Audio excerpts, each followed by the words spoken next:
Hello everyone, myself Sasank Singh. Welcome to IS Point. Hope all of you are doing well. Friends, इस video lecture में हम एक नया chapter start करने वाले हैं. Class 10th economics chapter number 2 sectors of the Indian economy यानी भारतीय अर्थव्यवस्था के क्षेत्रक. अध्याय 2 का नाम है भारतीय अर्थव्यवस्था के क्षेत्रक. इसी को हम इंग्लिश में कह सकते हैं sectors of the Indian economy. Friends देखिए, सेक्टर्स ऑफ इंडियन इकोनॉमी यानी भारतीय अर्थव्यवस्था के जो क्षेत्रक हैं, इसमें मुख्यतः 3 प्रकार के क्षेत्रक हैं. तो पहला हुआ प्राइमरी सेक्टर्स, दूसरा हुआ सेकेंडरी सेक्टर्स और तीसरा हुआ टर्सरी सेक्टर. यानी इसी को हम कहते हैं प्राथमिक क्षेत्र, दूसरा है द्वितीयक क्षेत्र और तीसरा है तृतीयक क्षेत्र. इतना ही बोलकर हम सेक्टर्स को समझते हैं, अभी तक समझते भी आए हैं. लेकिन इस अध्याय में हम क्या करेंगे, जिस चैप्टर में हम अध्ययन करने जा रहे हैं, इसमें मैं आपको उन तीनों सेक्टर्स के, तीनों क्षेत्रक के बारे में इन डेप्थ यानी कि बहुत गहराई से बताऊंगा कि ये तीनों सेक्टर एक दूसरे से इंटरकनेक्टेड कैसे हैं, कैसे एक दूसरे से ये आश्रित रहते हैं. यानी अलग अलग सेक्टर की हम डेप्थ में जाकर के अध्ययन करेंगे. यह बहुत बड़ा इंटरेस्टिंग चैप्टर होने वाला है. बेसिकली यदि हम आपसे पूछें कि क्षेत्रक कितने प्रकार के होते हैं, जैसा कि मैंने क्षेत्रक के बारे में जो इकोनॉमिक्स की स्टार्टिंग इंट्रोडक्शन वाली वीडियो थी उसी में ही बताया था कि क्षेत्रक 3 प्रकार के होते हैं. पहला है प्राइमरी सेक्टर, दूसरा है सेकेंडरी सेक्टर. इसी प्राइमरी सेक्टर को हम प्राथमिक क्षेत्र कहते हैं और सेकेंडरी सेक्टर को हम द्वितीयक क्षेत्र कहते हैं. और तीसरा जो अपना टर्सरी सेक्टर है, इसी को हम तृतीयक क्षेत्र कहते हैं. तो चाहे वो इंडियन इकोनॉमी हो या अमेरिकन इकोनॉमी हो, ये अपने जो सेक्टर्स हैं ये सेम रहते हैं. अगर अमेरिका में भी जाकर के वहां की इकोनॉमी के बारे में अगर हम अध्ययन करेंगे, स्टडी करेंगे, तो वहां भी आपको यही तीनों सेक्टर मिलेंगे जो आज इंडिया में है. बेसिकली यह वीडियो हमारा एक इंट्रोडक्शन वीडियो होने वाला है, क्योंकि जब हम किसी अध्याय को शुरू करते हैं या शुरू करने जा रहे होते हैं, तो उस अध्याय के बारे में हमको जानना बहुत जरूरी रहता है कि इस चैप्टर में हम क्या रीड करने वाले हैं, क्या अध्ययन करने वाले हैं, किस किस टॉपिक के बारे में पढ़ेंगे और इंपॉर्टेंट टॉपिक कौन कौन से हैं. तो इंट्रोडक्शन होना बहुत जरूरी होता है. जैसा कि इसमें देखिए दिखाया गया है, आर्थिक कार्यों के क्षेत्रक. आर्थिक कार्य, आर्थिक मतलब धन, मुद्रा, मनी, रुपया, पैसा, जहां आता जाता हो. आय व्यय यानी आए भी, व्यय मतलब जाए भी. जहां ये दोनों क्रियाएं होती हों उसको हम क्या कहेंगे कि आर्थिक क्षेत्रक, आर्थिक कार्यों के क्षेत्रक. जहां सामान के बदले आपको पैसा मिलता हो और उसी पैसे को लेकर के आप नए नए प्रोडक्ट प्रोड्यूस करते हो, कच्चे माल के जरिए आपको नया नया प्रोडक्ट प्रोड्यूस हो और नया जब प्रोडक्ट प्रोड्यूस होगा उसको हम मार्केट में ले जाएंगे, सेल करेंगे, तो उससे हमको कुछ ना कुछ पैसा मिलेगा. तो ये सब जो एरियाज हैं इनको क्या कहा जाएगा कि ये इकोनॉमिक एरिया है. जैसा कि फिगर में दिखाया गया है कि यहां देखिए कुम्हार है, मिट्टी से मिट्टी के बर्तन बना रहा है या मिट्टी से ईंट बना रहा है. और इस फिगर में देखिए कि कुछ बेचने वाला आया है और अपना सामान दे करके जो भी क्रेता है उससे कुछ ना कुछ पैसा ले रहा है. नेक्स्ट फिगर में अगर हम देखें तो ये कपड़े के उद्योग हैं और यहाँ खेती किसानी हो रही, कॉटन महिलाएं चुग रही हैं. तो ये सब क्या है, ये सब आर्थिक कार्यों के क्षेत्रक ही हैं, सेक्टर्स ही हैं. निम्न चित्रों को देखें, आप लोगों को विभिन्न आर्थिक गतिविधियों में कार्यरत पाएंगे. आर्थिक, ये सब आर्थिक एक्टिविटी ही है. इन सारी एक्टिविटी से कुछ ना कुछ हमको मुद्रा ही मिलता है, धन ही मिलता है. कुछ अन्य सेवाओं का सृजन करती हैं. ये गतिविधियां हमारे चारों ओर हर समय संपादित होती हैं। जैसा कि हम लोग देखते हैं कि ईंट बनता है मिट्टी से, जहां भट्ठे होते हैं, उसी ईंट से भवन का निर्माण होता है, बिल्डिंग कंस्ट्रक्ट होती है। अब यही कॉटन है, कॉटन से ही कपड़े बनते हैं। यहाँ खेतों से कॉटन निकाला गया और इनको इंडस्ट्रीज में, फैक्ट्रियों में भेजा गया, वहां से जो प्रोसेसिंग स्टेप होते हैं प्रोसेसिंग किया गया, उसके बाद कपड़े बन गए।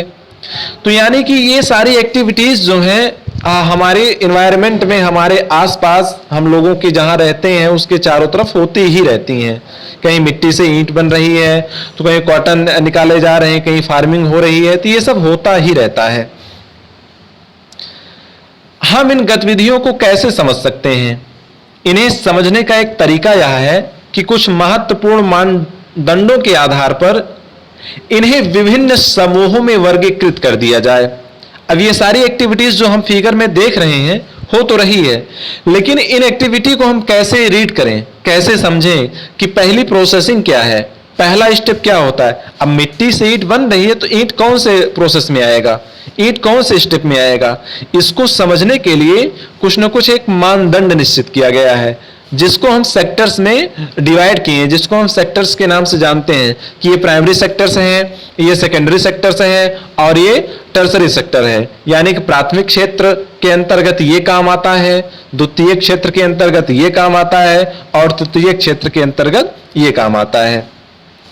तो इसको हम जब डिवाइड करके पढ़ेंगे तब हमको पूरी प्रोसेस, पूरा स्टेप जो है ये सब समझ में आ जाएगा।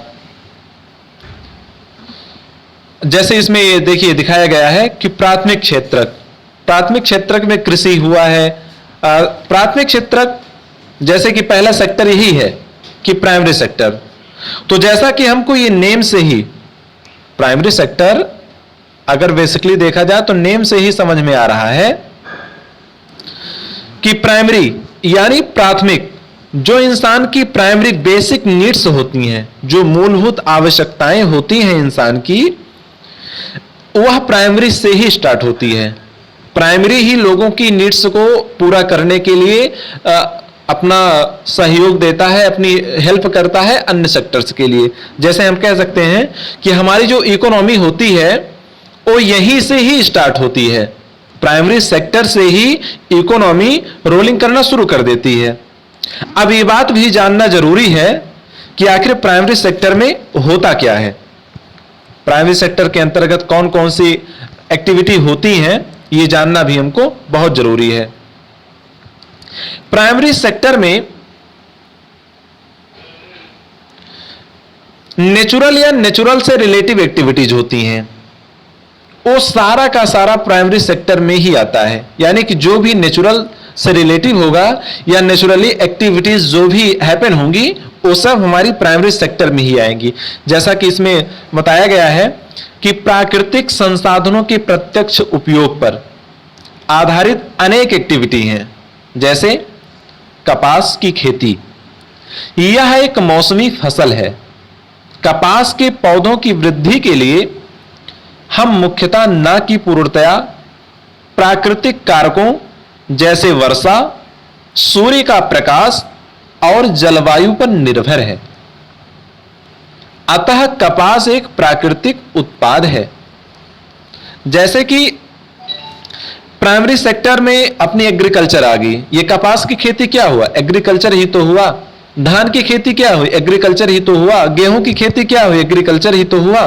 तो यानी कि नेचुरल से जो भी रिलेटिव एक्टिविटीज होंगी, जैसे डेयरी हो गया, माइनिंग हो गया, कहीं कहीं खनिज का हम खुदाई करते हैं, या डेयरी से दूध जहां इकट्ठा होता है, तो ये सब हमारा प्राइमरी सेक्टर्स में ही आता है।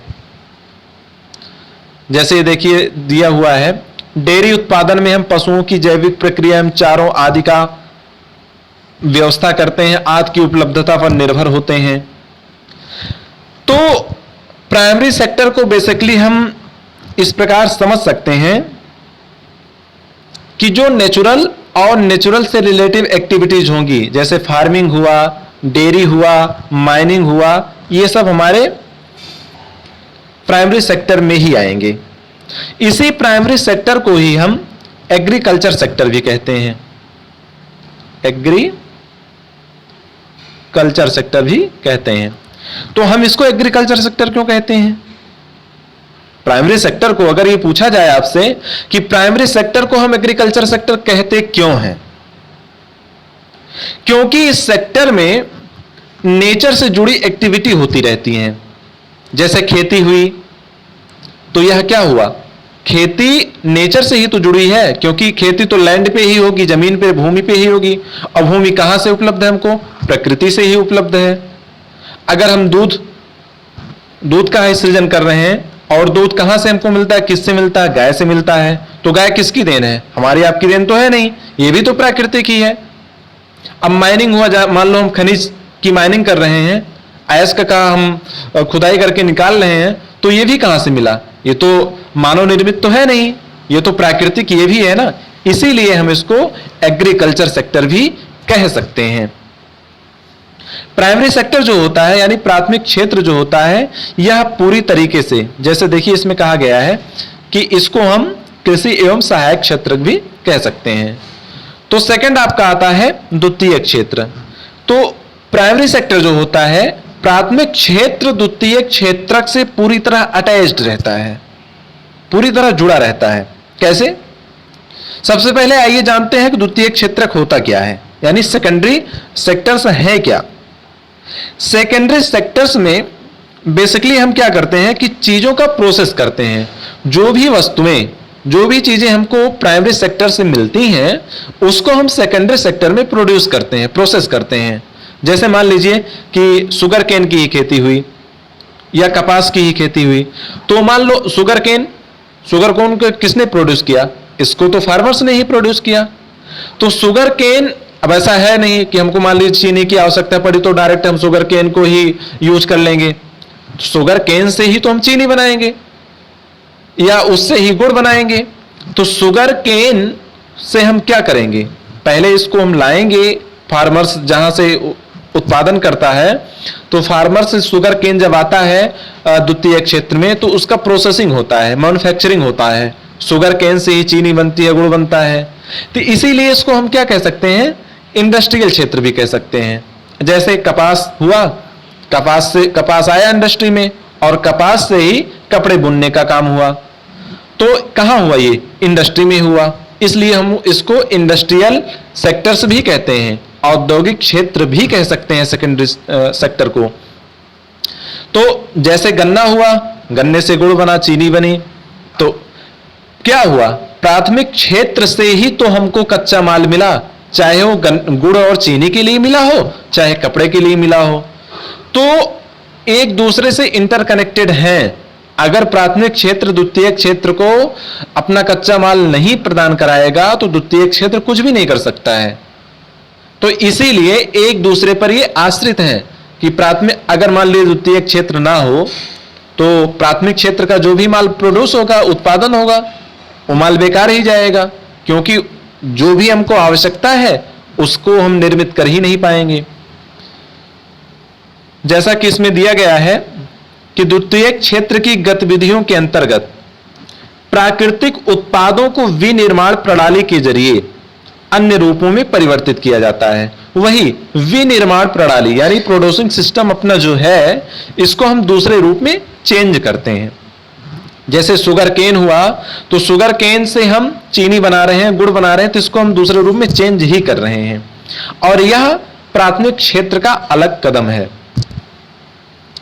यहां सीधे वस्तुएं प्रकृति से उत्पादित नहीं होती हैं, बल्कि निर्मित की जाती हैं। सेकेंडरी सेक्टर में क्या होता है कि प्राकृतिक प्रदत्त वस्तुएं नहीं होती हैं।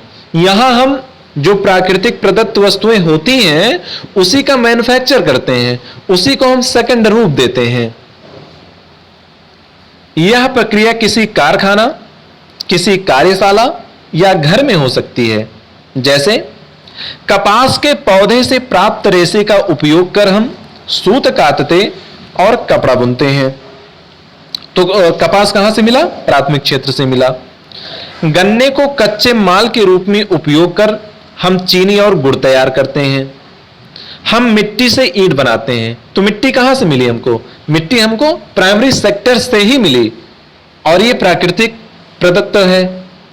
तो मिट्टी से हम क्या बनाए, ईंट बनाए, फिर उसी ईंट से क्या किया, हम बिल्डिंग बनाए। तो क्या हुआ, यहां प्रोसेस हुआ नहीं हुआ, मैन्युफैक्चर हुआ कि नहीं हुआ। इसीलिए इसको हम मैन्युफैक्चरिंग सेक्टर भी कह सकते हैं, या हम इंडस्ट्रियल सेक्टर भी कह सकते हैं।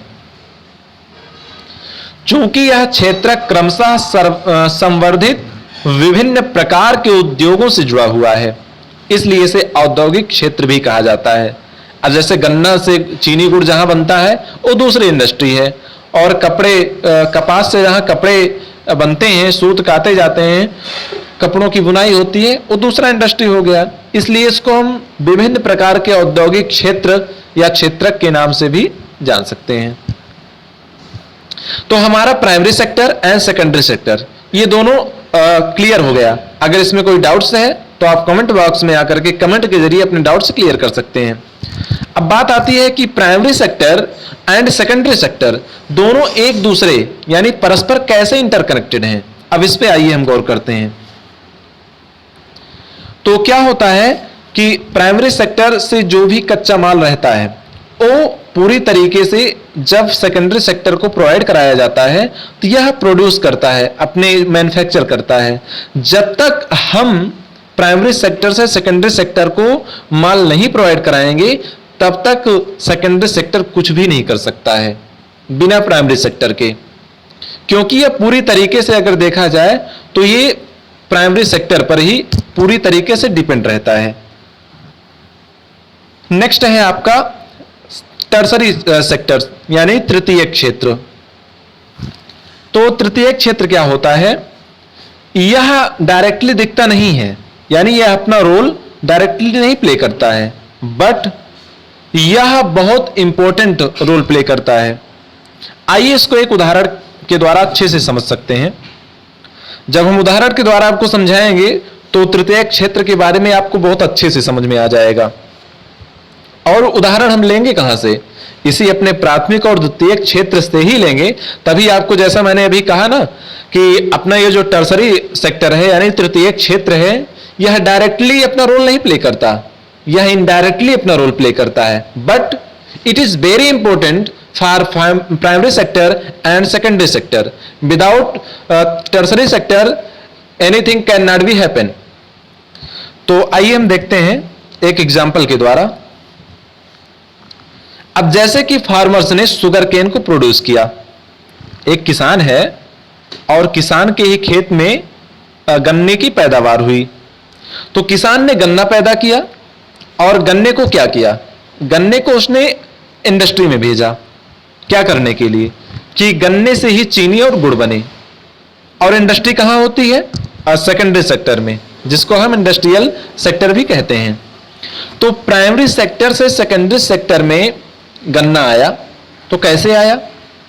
अब किसान तो अपने सर पे लेकर के आएगा नहीं सिर पे, क्योंकि गन्ना तो बहुत सारे होंगे, तो बोझा लाद करके तो लेके आएगा नहीं। आएगा किससे, कोई ट्रक ढूंढेगा, ट्रांसपोर्टेशन की सुविधा करेगा, या बैलगाड़ी से या ट्रक से या ट्रैक्टर से लेकर के आएगा। तो ये जो ट्रैक्टर है, बैलगाड़ी है या ट्रक है, यह किसने प्रोवाइड कराया, यह टर्सरी सेक्टर ने ही प्रोवाइड कराया। जबकि यह इनडायरेक्ट वे में है, डायरेक्टली नहीं दिख रहा है, लेकिन इनडायरेक्टली क्या है कि ये बेसिकली हम ये कह सकते हैं कि तृतीय क्षेत्रक का काम ही होता है कि वह प्राथमिक क्षेत्रक और द्वितीय क्षेत्र की वृद्धि करे, यानी इनको सपोर्ट करे। तो हम ये कह सकते हैं कि tertiary sector, primary and secondary sector दोनों क्षेत्रक की ग्रोथ में अपना इंपॉर्टेंट रोल प्ले करता है, यानी सर्विस प्रोवाइड करता है। यह सर्विस ही तो हुआ, ट्रैक्टर या ट्रक के द्वारा प्राथमिक क्षेत्र का कच्चा माल द्वितीय क्षेत्र के औद्योगिक यानी कि कारखाने तक पहुंचा, तो यह क्या हुआ, सर्विस ही तो हुई। चाहे वो ट्रक के द्वारा हुई, चाहे वो बैलगाड़ी के द्वारा हुई, चाहे वो ट्रैक्टर के द्वारा हुई। तो इसको हम सेवा क्षेत्रक भी कह सकते हैं। तो हमें आशा है कि आपको इस एग्जाम्पल के द्वारा समझ में आ गया होगा। ये गतिविधियां प्राथमिक और द्वितीय क्षेत्रक के विकास में मदद करती हैं। समझ में आया ना कि तृतीय क्षेत्रक क्या है, यह प्राथमिक और द्वितीय क्षेत्रक के डेवलपमेंट में हेल्प करती हैं। इसीलिए मैंने कहा it is very important for primary sector and secondary sector. ये गतिविधियां स्वयं वस्तुओं का उत्पादन नहीं करती हैं। तृतीय क्षेत्र क्या होता है कि ये किसी भी वस्तु का प्रोड्यूस नहीं करता, किसी भी वस्तु का उत्पादन नहीं करता है, बल्कि उत्पादन प्रक्रिया में सहयोग या मदद करती हैं। ये जो प्रोड्यूसन सिस्टम होता है उसमें क्या करती हैं, अपना हेल्प, अपनी भूमिका निभाती हैं। जैसे कि उसी गन्ने को हुआ या कपास को हुआ सेकेंडरी सेक्टर तक पहुंचाने के लिए ये सहयोग करती हैं। जैसे प्राथमिक और द्वितीय क्षेत्रक द्वारा उत्पादित वस्तुओं को थोक एवं खुदरा विक्रेताओं को बेचने के लिए ट्रकों और ट्रेनों द्वारा परिवहन की जरूरत पड़ती है। कभी कभी वस्तुओं को गोदामों में भंडारित करने की आवश्यकता होती है। हमें उत्पादन और व्यापार में सहूलियत के लिए टेलीफोन पर दूसरों से वार्तालाप करने या पत्राचार, संवाद या बैंकों से कर्ज लेने की भी आवश्यकता होती है। यह क्या है? अब जैसे मान लीजिए, यहां और एक एग्जाम्पल के द्वारा समझिए कि जैसे मैंने बताया कि प्राइमरी सेक्टर और सेकेंडरी सेक्टर ये दोनों आपस में कैसे इंटरकनेक्टेड हैं। वैसे अब आपको मैं समझाऊंगा कि secondary sector and tertiary sector यानी कि द्वितीय क्षेत्रक और तृतीय क्षेत्रक आपस में कैसे इंटरकनेक्टेड हैं, कैसे डिपेंड हैं। तो जैसे मान लीजिए सेकेंडरी सेक्टर में जो भी बिजनेसमैन होगा, भाई जिसने कारखाना लगाए, जो कारखाना लगाएगा, जो उद्योग धंधे स्थापित करेगा, वो बिजनेसमैन ही होगा। तो बिजनेसमैन कारखाने को स्थापित करने के लिए, इंडस्ट्री लगाने के लिए उसको पैसे की जरूरत पड़ेगी। तो पैसा कहां से आएगा? बैंक का काम क्या है? सर्विस प्रोवाइड कराना। पैसा उसने कहां से लिया? बैंक से ही लिया, लोन लिया, तब जाकर के वो इंडस्ट्री लगाई। तो यह क्या हुआ? Service provider. इसीलिए इसको कहा जाता है तृतीय क्षेत्रक को कि यह सर्विस प्रोवाइडर क्षेत्रक भी है, सर्विस सेक्टर भी है। तो द्वितीय क्षेत्र किस पे डिपेंड हो गया? तृतीय क्षेत्र पे, कि अगर जब तक हमको भाई पैसा नहीं मिलेगा, हमको लोन नहीं मिलेगा बैंक से, तब तक हम बड़े बड़े उद्योग धंधे कारखाने कहां से लगा पाएंगे, कहां से हम विकसित कर पाएंगे। तो यह तीसरे क्षेत्रक से क्या लिया? सर्विस लिया, सेवा लिया बैंकों से। अब जैसे डॉक्टर्स हैं, तो डॉक्टर्स क्या है? ये डिपेंड नहीं है ना तो प्राइमरी सेक्टर पर और ना ही सेकेंडरी सेक्टर पर। क्यों? ये अपना स्किल, इनकी जो स्किल्स है, स्किल, अब दर्जी क्या है? ये भी प्राथमिक क्षेत्रक द्वितीय क्षेत्रक पे कैसे? अब इनको द्वितीय क्षेत्रक से जो माल मिला, क्या? कपड़े, उसकी सिलाई करते हैं ये। तो सिलाई किससे करते हैं? ना तो इस सिलाई करने में इनकी स्किल से ही काम आती है, ना तो प्राइमरी सेक्टर का कुछ काम आता है, ना सेकेंडरी सेक्टर का काम आता है। तो सिर्फ कपड़ा, और कपड़ा कहां से मिला? सेकेंडरी सेक्टर से मिला। सेकेंडरी सेक्टर को कहां से मिला? प्राइमरी सेक्टर से मिला। बट इनको क्या मिला? कपड़े ही तो मिले, लेकिन इनकी जो स्किल्स है वो हमको किसी भी सेक्टर से नहीं मिली है। स्किल्स को इन्होंने खुद ही डेवलप किया है, चाहे वो डॉक्टर्स हो, चाहे वो दर्जी हो। ठीक है ना, समझ में आ गया? तो बैंक सेवाएं और व्यापार तृतीय गतिविधियों की कुछ एग्जाम्पल्स हैं। चूंकि ये गतिविधियां वस्तुओं के बजाय सेवाओं को सृजन करती हैं, इसलिए तृतीय क्षेत्रक को सेवा क्षेत्रक भी कहा जाता है। सेवा क्षेत्रक में कुछ ऐसी अपरिहार्य सेवाएं भी हैं जो प्रत्यक्ष रूप से वस्तुओं के उत्पादन में सहायता नहीं करती हैं। जैसा कि भी मैंने आपको बताया कि डॉक्टर्स होते हैं, टीचर्स होते हैं, धोबी होता है, नाई, मोची एवं वकील। ये क्या है? व्यक्तिगत सेवाएं उपलब्ध कराने वाले होते हैं। ये स्किल्स के ही बल पे ही अपनी सेवाएं प्रोवाइड कराते हैं। और ये भी यानी कि सर्विस प्रोवाइडर जितने भी लोग होंगे वो किस में आएंगे? टर्सरी सेक्टर्स में ही आएंगे।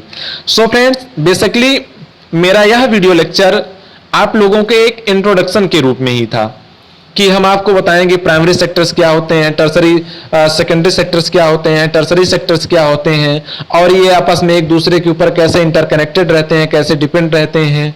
क्योंकि जब हम कोई अध्याय शुरू करने जा रहे हैं तो उसका हम बेसिक इंट्रोडक्शन लेना जरूरी रहता है।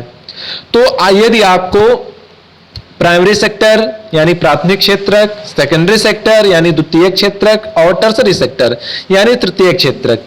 तीनों के बारे में कोई भी डाउट्स है, परिभाषा के बारे में, एग्जाम्पल्स के बारे में, इंटरकनेक्शन के बारे में, तो आप निसंदेह कमेंट बॉक्स में कमेंट के जरिए अपने डाउट्स को क्लियर कर सकते हैं। और यहां पर एक क्वेश्चन भी बनता है, मोस्ट इंपोर्टेंट क्वेश्चन, कि